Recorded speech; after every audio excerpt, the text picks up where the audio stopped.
बिस्मिल्लाहिर्रहमानिर्रहीम। अस्सलाम वालेकुम। आप सबका खैर मकदम है। मैं हूं आपका मेज़बान मीर हिलाल हांजुरी। आप देख रहे हैं गुलिस्तान न्यूज़ से इस वक्त प्रोग्राम स्पेशल रिपोर्ट। और स्पेशल रिपोर्ट में महबूबा मुफ्ती का वो बयान कि जिसने अब पूरी हिंदुस्तान के अंदर हलचल मचा दी है, यानी सियासत काफ़ी तेज़ हो गई है। जब उन्होंने प्रेस कॉन्फ्रेंस दी थी और उस प्रेस कॉन्फ्रेंस में उन्होंने मुल्क के झंडे के हवाले से बात की थी, जम्मू कश्मीर के उस झंडे के हवाले से भी बात की थी जो जम्मू कश्मीर का झंडा आइन के तौर साल 2019 तक बराबर कायम था। और महबूबा मुफ्ती का मानना था कि अब ये सिंबल बन जाएगी और तब तक वो कोई भी झंडा नहीं उठाएंगे और ना लहराएंगे जब तक ना जम्मू कश्मीर को अपने झंडे की हैसियत बहाल हो जाएगी। एक प्रेस कॉन्फ्रेंस दी थी महबूबा मुफ्ती ने और उसके बाद उन्होंने ये भी कहा था कि 5 अगस्त की तारीख ऐसी तारीख थी कि जब डकैती की गई है, जब लुटेरों ने जम्मू कश्मीर का आइन लूट लिया था। और लुटेरे से उनका मतलब यही था कि बरसर इक़्तिदार जो मरकजी सरकार भारतीय जनता पार्टी है, उन पे उन्होंने चोट की थी, उन पे उन्होंने तनकीद की थी। लेकिन महबूबा मुफ्ती का ये बयान भी हम पहले आपको दिखाएंगे और उसके बाद रिएक्शन भी दिखाएंगे। और रिएक्शन का एक और रिएक्शन उमर अब्दुल्ला की जानब से भी आ गया, वो भी हम दिखाएंगे, क्योंकि उमर अब्दुल्ला ने भी काफ़ी बड़ा स्टेटमेंट दिया है और उन्होंने वार किया है भारतीय जनता पार्टी के सीनियर मोस्ट लीडर और जो मरकजी सरकार में वजीर भी हैं और उसके साथ साथ रविशंकर प्रसाद उनका नाम है, उन पर उन्हें चोट की है। लेकिन पहले आपको दिखाएंगे वो चीज़ जब महबूबा मुफ्ती ने प्रेस कॉन्फ्रेंस दी थी और उस प्रेस कॉन्फ्रेंस में उन्होंने कैसे शब्दों का या कैसे अल्फाज का इस्तेमाल किया था कि जिससे बिहार से लेकर बम्बई और बम्बई से लेकर कश्मीर तक सियासी मैदान जो है खुलने लगा है। मैं अपने लोगों को यकीन दिलाना चाहती हूँ, जो मुझे सुनेंगे, मुझे देखेंगे, कि जो चीज़ चुराई गई हो, जो चीज़ डाकाजनी से हासिल की गई हो, वो ज़्यादा देर डाकू के पास नहीं रहती है, वो अपने लोगों के पास वापस पहुंच जाती है। और इसका मैं यकीन दिलाना चाहती हूँ। इसमें हम सब जमातों ने, आपको याद होगा अगस्त के महीने में मैंने फारूक साहब से गुजारिश की थी कि जब मुझे लग रहा था कि कोई गड़बड़ होने वाली है, जब यहाँ फोर्सेस आ गए, जब यहाँ से बाकी चीज़ें की गई, यात्रियों को निकालना शुरू किया गया, तो हमें कुछ खदशात पैदा हुए। और मैंने फारूक साहब से गुजारिश की कि वो सबसे सीनियर है हमारे, he is the tallest leader इस वक्त हमारे, तो वो एक मीटिंग कॉल करे ऑल पार्टीज़ की, हम सब बैठ के देखें कि क्या होने वाला है और उसके बारे में हम क्या कर सकते हैं। इट्स अ फैक्ट कि 370 हटने के बाद जम्मू कश्मीर इससे पहले इतना इंटरनेशनल व्यू में कभी नहीं आया जितना इसके बाद आया। तो these are all realities, you can't deny them. मेरा एजेंडा तो ये है, सामने मैंने रखा है। जिस वक्त हमारा ये झंडा वापस आएगा हम उस झंडे को भी उठा लेंगे, मगर जब तक हमारा अपना झंडा डाकुओं ने डाके में ले लिया है तब तक हम किसी और झंडे को हाथ में नहीं उठाएंगे। और वो झंडा हमारे आइन का हिस्सा है। जब इन्होंने खुद ही उस आइन की धज्जियां उड़ाई, उस झंडे की धज्जियां उस दिन उड़ाई जब जम्मू में रेप हुआ, और उस झंडे को लेके ये उन रेप के जो रेपिस्ट थे उनके हक में नारे देने लगे। इन्होंने तो खुद ही डेसिक्रेट किया कॉन्स्टिट्यूशन को भी, इन चीज़ों को भी। तो ये हमसे क्या एक्सपेक्ट करते हैं? What do they expect from us? हमारा झंडा तो ये है और हमारा उस झंडे के रिश्ता इस झंडे ने बनाया है। It is not independent of this flag, जो हमारा इस मुल्क के झंडे के साथ रिश्ता है। जिस वक्त हमारे हाथ में ये झंडा आएगा हम वो झंडा भी उठा लेंगे। चलिए नाज़रीन, आप देख रहे हैं प्रोग्राम स्पेशल रिपोर्ट और स्पेशल रिपोर्ट की इस क्लिप में हमने महबूबा मुफ्ती की वो प्रेस कॉन्फ्रेंस जो चंद दिन पहले उन्होंने दी थी, गुपकार अपनी जो रिहाइशगाह है वहाँ पर उन्होंने दी थी, और इसमें उन्होंने क्या कहा वो हमने दिखाया। लेकिन जब उन्होंने ये प्रेस कॉन्फ्रेंस दी थी उसके फ़ौरन बाद ही इसका रिएक्शन आने लगा है। भारतीय जनता पार्टी की स्टेट यूनिट और भारतीय जनता पार्टी के एक कारकुन ने कपड़े तक अपने फाड़ दिए। यहाँ तक कि रविंद्र रैना जो कि जम्मू कश्मीर के अंदर भारतीय जनता पार्टी के सदर हैं, उन्होंने कहा कि महबूबा मुफ्ती के खिलाफ सेडिशन चार्जेस लगने चाहिए। मुल्क के अंदर महबूबा मुफ्ती के खिलाफ आवाज़ें बुलंद होने लगी हैं और ख़ास तौर पर भारतीय जनता पार्टी के लोगों ने इसकी काफ़ी शदीद अल्फाज में मजम्मत भी की है और कहा है कि PDP की सदर महबूबा मुफ्ती को पाबंदी सलाह से रखना चाहिए और उनके खिलाफ कार्रवाई होनी चाहिए। लेकिन ये जब तक बीजेपी के अंदर ही बात थी और उसके बाद हमने देखा कि मुख्तार अब्बास नकवी भी सामने आए, उन्होंने भी अपने ख्यालात का इजहार किया, और रविशंकर प्रसाद जो कि भारतीय जनता पार्टी के सीनियर मोस्ट लीडरान में शामिल है, मरकजी सरकार में कैबिनेट मंत्री है, انہوں نے قانون اور باقی چیزوں کا حوالہ دیتے ہوئے کہا کہ محبوبہ مفتی نے اس طرح کا بیان دے کر ملک کے آئین کی اور خاص طور پر جو قومی پرچم ہے ہندوستان کا اس کی توہین کی ہے، اور اس حوالے سے ان کے خلاف کارروائی ہونی چاہیے۔ حالانکہ کارروائی کون کرے گا یہ دیکھنے والی بات ہے، لیکن روی شنکر پرساد اور مختار عباس نقوی نے کیا کہا، آئے ہم اس کلپ میں آپ تک پہنچاتے ہیں۔ محبوبہ جی نے بھارت کے ترنگے کا جس طرح سے اپمان کیا ہے اس کے ہم بہت ہی بھرس نہ کرتے ہیں۔ ان کا یہ کہنا کہ جب تک جموں کشمیر کا جھنڈا دوبارہ بحال نہیں ہوگا 370 کے دوارا، تب تک ہم بھارت کا جھنڈا نہیں لہرائیں گے، اس سے بڑی تو کوئی آپتی جنک بات ہو نہیں سکتی ہے۔ بھارت کا جھنڈا ترنگا دیش کا جھنڈا ہے۔ جموں کشمیر بھارت کا انگ ہے، اویبھاجیہ انگ ہے۔ آج دھارا 370 ہٹانے کا فیصلہ بالکل سنویدھانک پرکریا کے انترگت ہوا ہے اور سنسد کے دونوں سدنوں نے اس کو پارت کیا ہے، اور آج جموں کشمیر میں سشاسن ہے، اچھا کام ہو رہا ہے، آتنکواد کے خلاف سخت کارروائی ہو رہی ہے، وہاں لوگ خوش ہیں۔ اور اس طرح کی بات کرنا کہ ہم ترنگا تب تک نہیں لہرائیں گے جب تک جموں کشمیر کا جھنڈا دوبارہ بحال نہیں ہوگا، تو ہم کہنا چاہتے ہیں 370 اب بحال نہیں ہوگا، وہ سماپت ہو گیا۔ ایک دیش میں دو نشان، دو پردھان نہیں چلیں گے کہ وہاں بھی جھنڈا ہوگا اور یہاں بھی جھنڈا ہوگا۔ تو اس طرح کی باتیں کرنا مجھے سب سے آشچर्य ہوتا ہے، اس کی تو ہم بھرسنا کرتے ہیں، لیکن تتھا کتھت سیکولر لابی کے لوگ کیوں شانت ہیں؟ جو روز بھاجپا کے خلاف کچھ بھی ہو دیش میں تو جھنڈا لے کر کھڑے ہو جاتے ہیں۔ وہ محبوبہ جی کے اتنے بڑے ایک پرکار سے کچھ معاملے میں کہا جائے راشٹر ویرودھی وکتویہ پر جو ترنگے کا اپمان کرتا ہے اس پر بھی خاموش ہے۔ تو یہ دکھاتا ہے کہ ان کے دوہرے چرتر کیا ہیں، ان کے دوہرے ماندنڈ کیا ہے۔ تو اس کے ہم بہت ہی بھرسنا کرتے ہیں۔ سر اسی عبداللہ نے بھی وہی اسٹینڈ آج قائم کیا اور کہا ہے جب تک 370 بحال نہیں ہو جاتا تب تک لیہ لداخ میں ہم لوگ کا آندولن جاری رہے گا، اور یہ کوئی اسنویدھانک یا راشٹر ویرودھی نہیں ہے۔ سوال آندولن کا نہیں ہے، سوال ہے کہ ترنگا ہم نہیں پھہرائیں گے جب تک کشمیر کا جھنڈا الاؤ نہیں کریں گے، یہ سوال ہے۔ لوکتنتر ہے، آندولن کریں، جنتا طے کرے گی۔ ابھی دیکھیے 370 سماپت ہونے کے بعد پنچوں کا چناؤ ہوا، سرپنچوں کا چناؤ ہوا، وہ تو نہیں پارٹیسپیٹ کیے، بڑی سنکھیا میں کشمیری جیتے کہ نہیں جیتے۔ تو یہ آپ آندولن کریے، لیکن آپ ترنگے کے خلاف اس طرح سے بات کیسے کر سکتے ہیں؟ سوال ترنگا کی مریادا کا ہے، ترنگا جھنڈا کی پرتشٹھا کا ہے، یہ بہت ہی ہم بھرسنا کرتے ہیں۔ دیکھو ایک بات ہم بتائیں آپ کو، یہ جو 370 کا شگوفہ لے کے یہ پھر سے ان لوگوں نے اپنا جنم لیا ہے، راجنیتک جنم، تو ایک بات سمجھ لینا چاہیے، 370 تو پاتال پہنچ چکا ہے۔ اب اس کی تلاش میں انہیں کہاں جانا ہے یہ طے کریں۔ 370 ختم ہو چکا ہے، یہ سچائی ہے، اور کبھی بھی 370 لاگو نہیں ہوگا، یہ بھی حقیقت ہے۔ اس بات کو پہلی بات تو انہیں گانٹھ باندھ لینی چاہیے۔ دوسری چیز یہ کہ آپ ترنگے کو نہیں مانیں گے، آپ کہتے ہیں کہ ہم اپنا الگ سے جھنڈا کریں گے۔ آپ کا کچھ مانسک روپ سے آپ لوگ ٹھیک ہو نا؟ آپ کو یہ معلوم ہے کہ آپ جموں کشمیر یا لداخ میں ایسی جگہ رہ رہے ہو جو کہ ہندوستان کا ابھن حصہ ہی نہیں ہے، بلکہ وہاں کے لوگ ہندوستان کے ہیں۔ آپ جو ہے وہ ایک اپنی پھر سے الگاووادی سر اور الگاووادی تال شروع کرنے کی کوشش کر رہے ہیں۔ دقت ان کی یہ نہیں ہوئی، دقت یہ ہے کہ 370 کے خاتمے کے ساتھ یہ جو پولیٹیکل پریوار ہے جس نے کہ ورشوں سے کشمیر کے لوگوں کو، جموں کے لوگوں کو، لداخ کے لوگوں کو کا پولیٹیکل ایکسپلائٹیشن کیا اور جھنجھنا دکھا دکھا کر کے ایکسپلائٹیشن کیا، اور آتنکواد اور الگاوواد کو آکسیجن دیتے رہے۔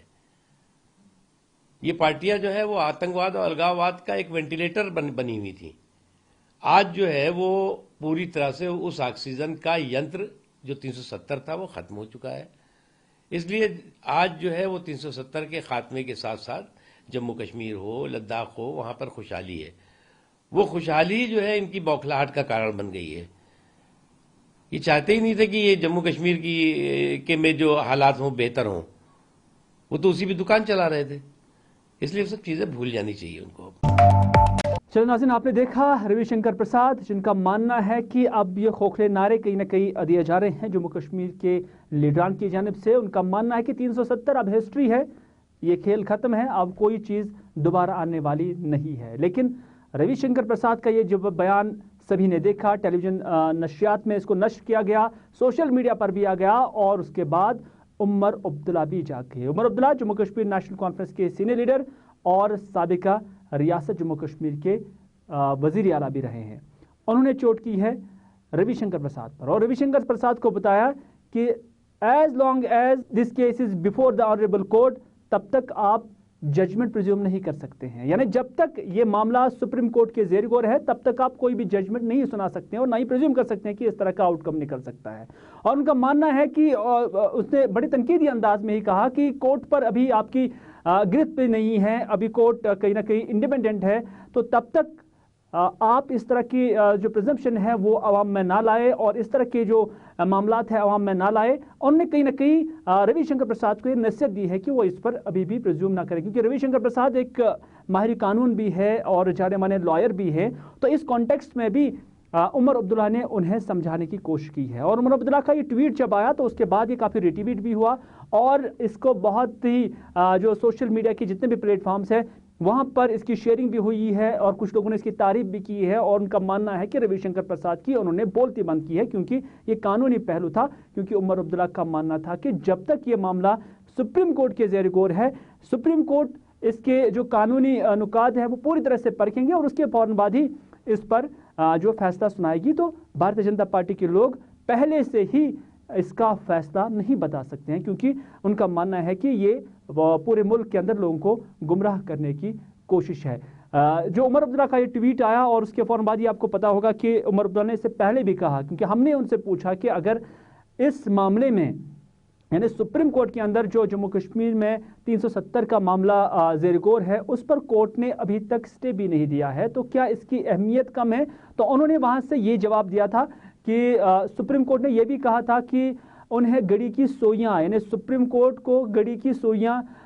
واپس پھیرنے میں بھی کوئی دقیقہ نہیں ہوگا، کوئی پریشانی نہیں ہوگی، کیونکہ اگر سپریم کورٹ نے اس طرح کا فیصلہ دینا مناسب سمجھا ہے۔ لیکن محبوبہ مفتی کا بھی وہ آپ کو بیان یاد ہوگا کہ جس میں انہوں نے کہا تھا کہ ماحول بنانے کی ضرورت ہے، انہوں نے رام مندر کا ذکر کیا تھا، بابری مسجد کا بھی ذکر کیا تھا، کیونکہ محبوبہ مفتی کا یہ ماننا تھا کہ جب سپریم کورٹ کے اندر بابری مسجد کا کیس زیر سماعت تھا تو اس کے بعد ملک کے اندر ایک تاثر دینے کی کوشش کی اور لوگوں کی جانب سے ڈیمانڈ بھی بننے لگی تھی کہ یہاں پر رام مندر بننا چاہیے، اور اس چیز کو مد نظر رکھتے ہوئے بھی سپریم کورٹ، یہ محبوبہ مفتی کا اندازہ تھا بولنے کا کہ اس کے بعد ہی سپریم کورٹ نے اس طرح کا جو ہے فیصلہ دیا تھا، اور ٹھیک اسی طرح سے یہاں پر بھی ماحول بنانے کی ضرورت ہے۔ لیکن عمر عبداللہ کا یہ ٹویٹ کہیں نہ کہیں روی شنکر پرساد پر بھاری پڑتا نظر آ رہا ہے، کیونکہ یہ قانونی پہلو اس کے ساتھ جڑا ہوا ہے۔ چلیں ناظرین، آپ دیکھ رہے ہیں اسپیشل رپورٹ، اور آپ کو بتانا چاہیں گے کہ پورے ملک کے اندر سیاسی ماحول بڑھ چڑھ کر بول رہا ہے۔ جموں کشمیر کے اندر بھی کہیں نہ کہیں سیاسی سیزن اب شروع ہونے لگا ہے، کیونکہ اب مختلف پولیٹیکل پارٹیز اپنے خیالات کا اظہار کر رہی ہیں۔ محبوبہ مفتی، عمر عبداللہ، ڈاکٹر فاروق عبداللہ، حکیم محمد یاسین، محمد یوسف طارقامی اور بھارتیہ جنتا پارٹی سمیت کانگریس کے لیڈران بھی اب اس سیاسی موسم میں بات کرنے لگے ہیں۔ دوسری جانب اگر دیکھا جائے تو بہار میں الیکشن چل رہے ہیں، اور بہار میں بھی آج کل 370 جو ہے بڑھ چڑھ کر چل رہا ہے، اور وہاں کے سیاسی موسم میں ہم دیکھ رہے ہیں کہ 370 وہاں پر بھیجا جا رہا ہے۔ حالانکہ تنقید بھی ہو رہی ہے تیجسوی یادو کی جانب سے، کیونکہ ان کا ماننا ہے کہ 370 جموں کشمیر میں ہٹایا گیا تو اس سے ملک کے عوام کو کوئی فائدہ ملنے والا نہیں ہے۔ سوشل میڈیا میں بھی ہم نے دیکھا کہ 370 کو لے کر جو یو پی کے چیف منسٹر نے وہاں پر بیان دیا تھا کہ اب بہار سے لوگ جا سکتے ہیں اور جموں کشمیر میں زمینیں حاصل کر سکتے ہیں، تو اس پر اب تنقید بھی بڑھ چڑھ کر ہونے لگا ہے یوگی آدتیہ ناتھ کے بیان کا، کیونکہ لوگوں کا ماننا ہے کہ بہار سے جو لوگ یہاں پر مزدوری کرنے آتے ہیں تو اس کے بعد کیا وہ یہاں پر فی مرلہ زمین 3 لاکھ یا 4 لاکھ روپے میں خرید سکتے ہیں؟ تو اس پر بھی جو ہے مزاح انداز میں یا ہم یہ کہہ سکتے ہیں کہ کسی کو تنقید کرنے کا ایک ذریعہ سوشل میڈیا پر بنایا جا رہا ہے۔ لیکن جب ہم मौसम की बात करते हैं तो ये सियासत का मौसम था, लेकिन जब हम जम्मू कश्मीर के असली मौसम की बात करते हैं तो महकमा मौसमियात का मानना है कि 2 हफ्ते तक अब सर्दी तो रहेगी लेकिन मौसम खुश रहेगा। लेकिन साथ ही साथ महकमे मौसमियात ने यह भी कहा कि बर्फबारी की भी उन्होंने पेशन गोई की है, लेकिन ये बर्फबारी कब हो जाएगी, टेम्परेचर क्या रहेगा और इस सूरत हाल में क्या कुछ होगा, ये जानने के लिए मेरे साथ थे हमारे साथी इरफान फाजिल। इरफान, आपसे जानना चाहेंगे क्योंकि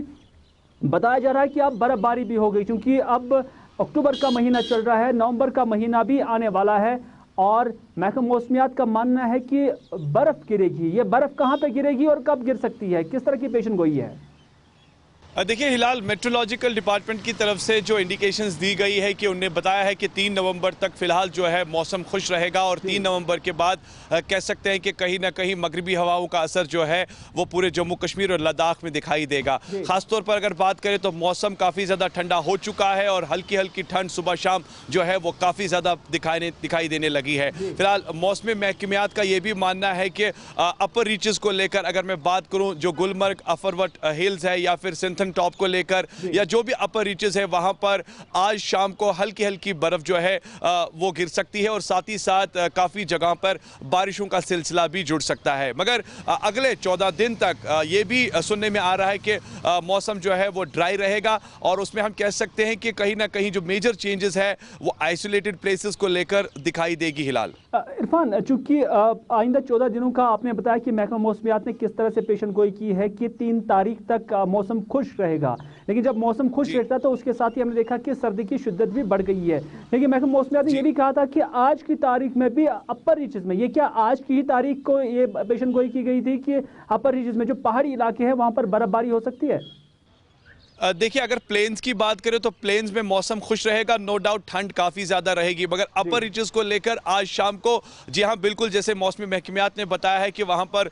हल्की बर्फ़ गिरने के काफ़ी ज़्यादा चांसेस है और काफ़ी बारिशें हो सकती हैं। तो इस तरह की जो प्रिडिक्शन है ये मौसमी महकमियात की तरफ से बताई गई है, वो भी आज शाम को लेकर। और कह सकते हैं कि एक दूसरे साइड से अगर हम देखेंगे हॉर्टिकल्चर का जो महकमा है या स्पेशली जो मेवा, यही जानना चाहूँगा क्योंकि पेशन गोई सामने आ रही है, अभी 14 दिन का वक्त है, लेकिन ये कहा गया है कि अपर रीचेस में हो जाएगा और हल्की बर्फबारी होगी। लेकिन हम देख रहे हैं कि हॉर्टिकल्चर सेक्टर के साथ बहुत सारे लोग जो है जुड़े रहते हैं और एक बड़ी इंडस्ट्री जम्मू कश्मीर के अंदर है और अभी जो क्रॉप हम देख रहे हैं कि उतारा जाता है, जो सेब है या बाकी वैरायटीज जम्मू कश्मीर के मेवों की है, क्या उसको कंप्लीट किया गया उस प्रोसेस को? और जो पेशन गोई की गई है ये कितना फ़ायदा बख्श है उन लोगों के लिए जो बाग मालिकान हैं, व्यापारी हैं, और साथ ही साथ आज का ये सीज़न होता है कि जब बागों की जो है शाख तराशी भी की जाती है?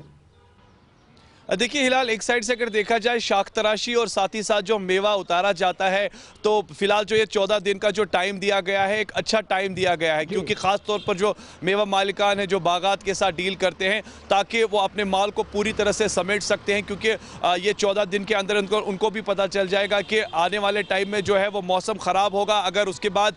माल रहेगा तो वो ख़राब हो जाएगा, उसके बाद उसकी क्वांटिटी ना क्वालिटी रहेगी। तो फिलहाल एक अच्छा खासा टाइम मिलेगा ताकि वो अपने माल को समेट सके और one destination to other destination उसे पहुंचा भी सके, क्योंकि हमने देखा कि मौसम की मार जो है लगातार दिखाई देती है और लास्ट टाइम भी हमने देखा जब जबरदस्त बर्फबारी हुई थी या बर्फ गिरी थी तो मैक्सिमम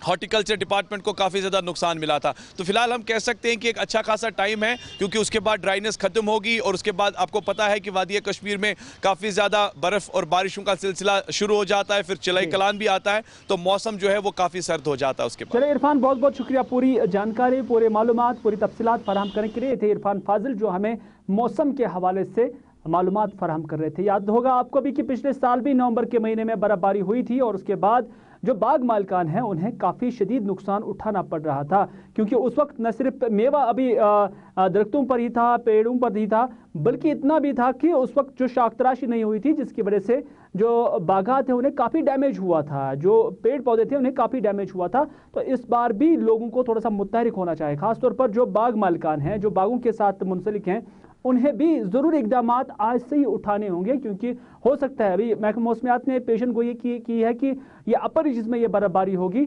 और इसमें हल्की बर्फबारी होगी, लेकिन उसके बावजूद भी एक बाग मालिक को इस चीज़ के लिए संजीदा रहने की ज़रूरत है, मुतहरिक रहने की ज़रूरत है, ताकि वो अपने बाग का, अपने जो मेवा दरख्त हैं उनका बचाव सही वक्त पर कर सके।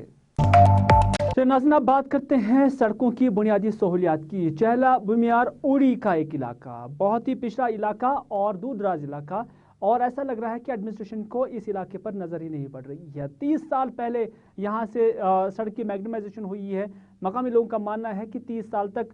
जो lower Jhelum project power project है, उनकी गाड़ियों ने, उनके मुलाजमीन ने, उनके मजदूरों ने इस सड़क का इस्तेमाल किया और इसका अच्छा खासा इस्तेमाल भी हुआ है, जिसकी वजह से सड़क काफ़ी खस्ता हो गई है। बाकी ट्रैफिक भी यहाँ से हैं, लेकिन सड़क की हालत काफ़ी खस्ता हो गई है और मकामी लोगों का मानना है कि आज तक भी इसकी मरम्मत नहीं हो पाई है। यानी कभी एडमिनिस्ट्रेशन ने मुनासिब ही नहीं समझा कि वो इस सड़क की हालत को ठीक करे ताकि यहाँ मकामी लोगों को कोई फ़ायदा हासिल हो सके। हमारे साथी इरशाद भट्ट ने इस इलाके का दौरा किया, मकामी लोगों के साथ बात की, इस सड़क की विजुअलाइजेशन की, इसकी एक्सबंदी की, और ये एक्सबंदी हम आपकी नज़र कर रहे हैं। सड़क की हालत काफ़ी खस्ता है, लेकिन ज़रूरत इस बात की है कि एडमिनिस्ट्रेशन कम अज़ कम या R&B डिपार्टमेंट या मुतल्लिका डिप्टी कमिश्नर इस सड़क की हालत को देखें, इसकी संजीदगी को देखें और फिर यहाँ के लोगों के साथ इंसाफ करके इस सड़क की मैग्नेमाइजेशन करे या इसकी हालत बेहतर करे ताकि वो इस रास्ते से ठीक तरह से चल सके। ये बिमियार है, बिमियार का फेस है, ये जो गांव है यहाँ से बिमियार शुरू होता है। इवन कि ये मॉडल टाउन होना चाहिए, मॉडल विलेज होना चाहिए था, उसको छोड़ते भी ये बहुत पिछड़ा हुआ इलाका है। ये जो रोड हमारा यहाँ से जा रहा है पिछले कम से कम 40 साल से या 30 साल से ऐसा ही है, इसको कभी मैग्नेमाइज नहीं हुआ है और इसका ड्रेनेज सिस्टम पूरा, जब भी बारिश होती है हम इस रोड पे चल भी नहीं पाते, इसका ड्रेनेज सिस्टम पूरा ख़राब है। वाटर सप्लाई स्कीम, हमारे घर, ये गांव 80 घर हैं ये खाराड़ के, इसको हम लाहौर झेलम का जो पंप चलता है उसके ज़रिए हम पानी भरते हैं, ठीक है। और गवर्नमेंट की कोई स्कीम नहीं है, 3 करोड़ की कोई एक स्कीम दी थी गवर्नमेंट ने, वो फेल होगी। एक्जन ने उसमें बिल भी उसमें निकाल दिए। मुझे ये नहीं समझ आता जो स्कीम फेल हो गई है उसका पैसा कैसे एक्जन ने रिलीज किया। और जो बैक टू विलेज का बात है उसमें तो कोई अफसर कमेटी नहीं करता कि हम आपके काम करेंगे, सिर्फ इतने कहते हैं कि हम आपके काम जी प्लान में रख रहे हैं, और प्लान कब बन के आएंगे उसका कोई सोर्स ही नहीं है। आप आज देख रहे हैं कि इंडिया का GDP क्या है, -27.5 चल रहा है, तो इसमें नया फंड कहाँ से आएगा और काम कहाँ से होंगे। ये जो हमें लाहौर झेलम सबसे बड़ा सोर्स है यहाँ पे हमारे गाँव के लिए,